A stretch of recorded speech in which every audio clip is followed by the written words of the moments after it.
Well, thankfully, we don't have to worry about that with Patrick Mahomes. It is just a grade one high ankle sprain. Before it was even a grade one designation made public this morning, it was reported that Patrick Mahomes felt great, and the entire chief staff was completely amazed at how good he looked Monday morning. So that was already a good sign before we got the designation of a grade one. Being a grade one, a grade three is typically 3 to 6 weeks. So you would be able to say a grade two would be roughly two, one to two. So 1 to 2 weeks out. So grade one is, ginger for a couple days, a lot of ice. Still going to be tender probably by the time he gets out there for the AFC Championship game, but no structural damage whatsoever. So a lot of good things for Patrick Mahomes and the Kansas City Chiefs there. We also do have a little bit of news. A stat that I did see that was interesting from Cody Tapp earlier today on Twitter. They were talking about Andy Reid and how he believes that the ankle sprain isn't that bad, but Patrick Mahomes also did suffer another high ankle sprain against the Jaguars back in 2019. That was week one. The very next week, in week two, while injured, he went on to throw for 443 yards, 4 touchdowns, no interceptions against the Raiders. So Patrick Mahomes has a very good track record coming back from injuries. There was one other thing that I noticed from the Kansas City Chiefs in statistical terms. This one, Arjun Menon was going through a bunch of stats, and this was really for all of the teams that played this past week. It was really interesting. Uh, uh, Perfect coverage by DBs. There was only one team's defense that stood out above the rest. Everybody else was just a little bit above league average. The team that did the best was Cincinnati, and their DBs perfectly covered plays 66.7% of the time. Their DBs are Very very impressive. scary, very scary. Then you had We were number Jacksonville. 2 on that list. No, we were not. Number We four were on that list, actually weren't we? dead. No, we were actually dead last. Then I read that wrong because I You thought it was did the read other it way wrong. around. So How you could saw they have covered us perfect? How could they have been number 2 if we scored as many points as we did? they perfectly covered our receivers 50% of the time, Jacksonville to Yeah, I Kansas don't believe City's that. offense. Those Buffalo metrics are to all fucking off Cincinnati, 48.6% because they did not. of the time.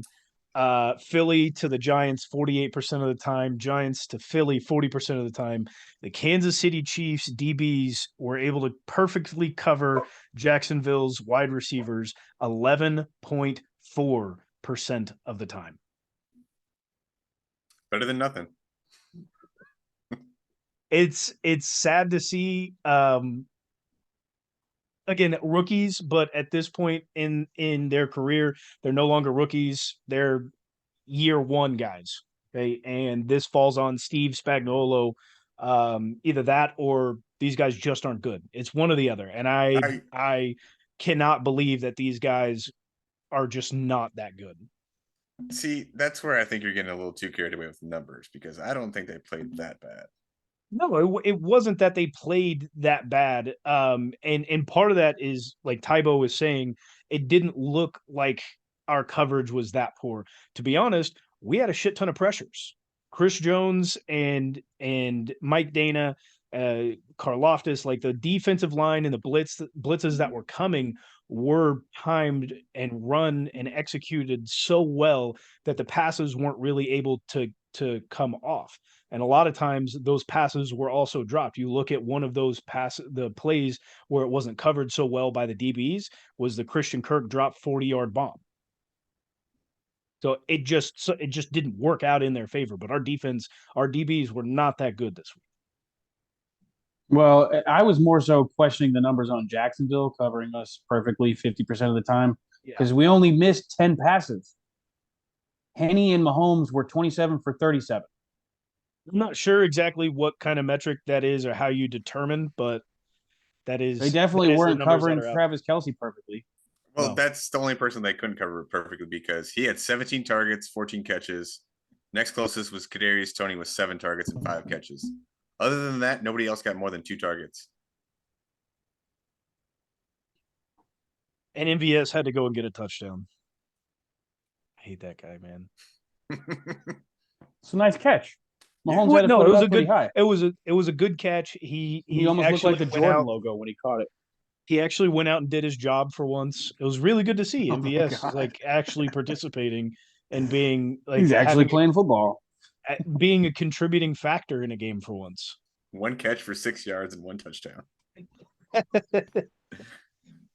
Listen, if that's all I ask of you and that's what you can do, perfectly fine. You deserve $1 million a year. That's fine. What were you guys' takeaways from there? Like, there's really not a whole lot to break down from the Kansas City Jacksonville game. We knew that Kansas City was just a much better team. They showed it on the field. There wasn't a whole lot, and this game was much more out of hand than it was in Week 10. Um, Eh, Chad Henne was able to come in and drive 98. Not that it was out of hand, much more just like it was more in control of the Kansas City Chiefs this time around than it was in Week 10. Um, and you bring in a guy like Chad Henne who gets a 98-yard drive. Isaiah Pacheco tried to cap it off with a solid like 35, 40-yard run for a touchdown and just missed out by a few yards. What are you guys' thoughts as like Jacksonville is definitely not the caliber of the Bills or the Bengals that we definitely could have played, but probably better than the caliber of the rest of the teams that were in the AFC. Well, starting off, it looked like we were just going to come out and absolutely torch them all day. Patrick looked amazing whenever he was healthy. Went down, and everybody was scared. It was rough watching him come out there and limp around a little bit, but I mean, that's why we have a good, solid quarterback in Chad Henne. Chad Henne Picking him put us up. at ease. Yeah, he made. I mean, there was a collective feeling of relief when Henne had that 98-yard drive. Um, love him as a backup quarterback. He's done this before for us. Had to carry us through a game or two in the playoffs. And so I'll move over to defense real quick here. I thought this game was going to solely hinge on the play of Chris Jones being the leader of the defense. Um, when the defense is playing well, Arrowhead is louder than normal.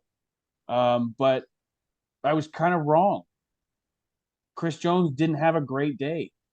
Everybody else on the D line did. Derek Didn't lead Nottie, the team Frank in Clark. pressure. Well, it led to other people getting sacks. Carlos Dunlap played well. Frank Clark had a sack and a couple tackles for loss, or just total tackles here. Three total tackles, no TFLs. But No, No, he excuse I had me, two mean, TFLs. two Yeah. TFLs. but they played great. The defensive line as a whole played great. Chris Jones didn't stand out as much as he normally does, but his play definitely improved everybody else on that D line. And the Jaguars had multiple short fields, and the fact that we kept them to 20 points, I think, speaks a lot for what we can do. I'm throwing those coverage numbers out the window because I don't. Other than the glaring mistake, like you were talking about with Christian Kirk dropping that ball, like we played pretty well on defense. I would agree. I would agree. I was really surprised that it sucks that Chris Jones can't get that monkey off of his back with the sacks. I really thought that he was going to come up big, but I mean, when it comes down to the playoffs, man, you got to key on the main guys. You have to, and if you're going to double him, that's perfectly fine because that means that there's going to be other people that are left completely wide open, especially when you're blitzing. That's just going to allow for pressure all day. It's going to be nice not to get too far ahead of ourselves, but it's going to be nice going in against the Bengals, knowing how bad that offensive line is and how well our D line and blitzes have been coming off this year. It could spring in some trouble if we actually put it together for once. Another quick thing to add on defense: that Jalen Watson interception was Oh freaking my gosh. beautiful, man. It's got to be interception of the year, Whew. right? I don't. There's some other good ones out there. There's some great ones. Tariq Woolen, Sauce Gardner got some good Got ones. some good ones. Trevon Diggs got some good ones. But that, No, I mean, that was nobody's got beautiful. the one-handed fingertip 45-inch vertical like off of one leg. Like, come on. Ain't To nobody watch else it got that. unfold from where I'm sitting at in the stadium too was just, I mean, sex for my eyes. Like it's like the throws midair, and I was like, oh, this don't look good. Jalen, oh, get there, baby. And listen, if that ball was like an inch higher, it's house call. I know. They're running to the Oh, house. the guy wasn't even looking for it. He had no It was idea a where that back. ball It was a was. back shoulder fade. He knew exactly when and where it was coming. Mm. He was still completely turned Because around. He was in what, the middle of looking over whenever Jalen Watson already had it in his hands. which was still a good 5 yards away. I don't think he would have made the catch. Maybe not. I was nervous. I mean, my cheeks were tight. It wasn't a bad ball. It just one of those days. It was a bad ball. It was a little short. He could have left it longer, but It was a bad it wasn't an awful. It wasn't awful. One question for me: where the hell is Juju? Where the hell has he been? He has been almost non-existent for the last few weeks that we have played. Are My we guy. My guy. really gonna try and pay this guy in the off season? I mean, the way you talked earlier, it kind of sounded like he was perfectly covered half the time at least. So Right. Well, that's not good. Dude should be able to run a better route. I will say his two catches were in some tight windows. So yeah, Jags. As much as I don't think that metric is correct, the Jags did have some tight coverage.